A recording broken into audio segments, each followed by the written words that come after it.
ডিপিএলে ৪ match নিষিদ্ধ তাওহিদ হৃদয়। মঙ্গলবার আবাহনীর বিপক্ষে শিরোপা নির্ধারণী ম্যাচে খেলতে পারছেন না মোহামেডান অধিনায়ক।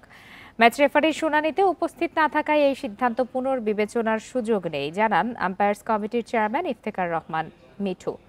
এদিকে চাকরি থেকে ইস্তফা দেয়া আম্পায়ার সৈকতকে ফেরানোর চেষ্টা করছে বিসিবি। বান্ডেল থাকলে প্রতি সেনমানিতে টাকা বাঁচবে। বিকাশ সেনমানি বান্ডেল কিনে জিতুন প্রতি লেনদেনে।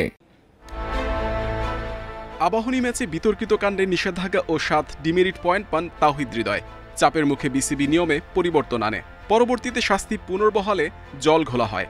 তামিমের নেতৃত্বে ক্রিকেটারদের শোডাউনের পর সেই নিষেধাজ্ঞা আবার আগামী বছরে নিয়ে যায় বোর্ড। হৃদয়কে নিয়ে গত কদিনের ঘটনাচক্র পরিণত হয়েছে হাস্যরসে। ভুল থেকে শেখেননি হৃদয়।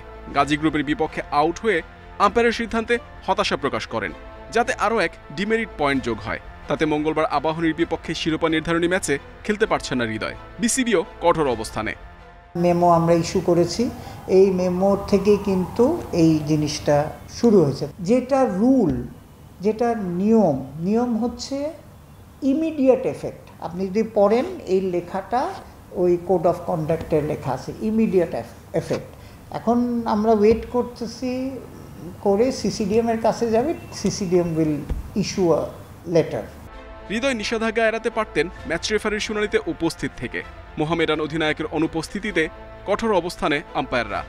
এই শুনানিতে না আসলে আপনি এখন আপনার জাজ ডাকছে, আপনি যান নাই শুনানিতে, তো তখন তো হয় কি ডিসিশনটা তো দেয় একদম লেখা আছে। কিন্তু ক্রিকেটার আম্পায়ার দ্বন্দ্বে বিসিবির চাকরি ছাড়তে চিঠি দেন শরফুদ্দৌলা ইবনে শহীদ সৈকত। মান ভাঙিয়ে আইসিসি এলিট প্যানেলের এই আম্পায়ারকে ফেরাতে চায় বোর্ড। ওকে রিকোয়েস্ট করবো আমরা যে ও একটা তো আইকন বাংলাদেশে।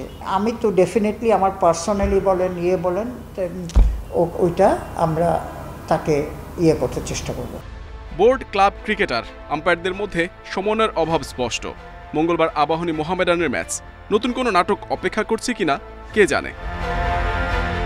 Muhammad Nazim, independent news, Dhaka.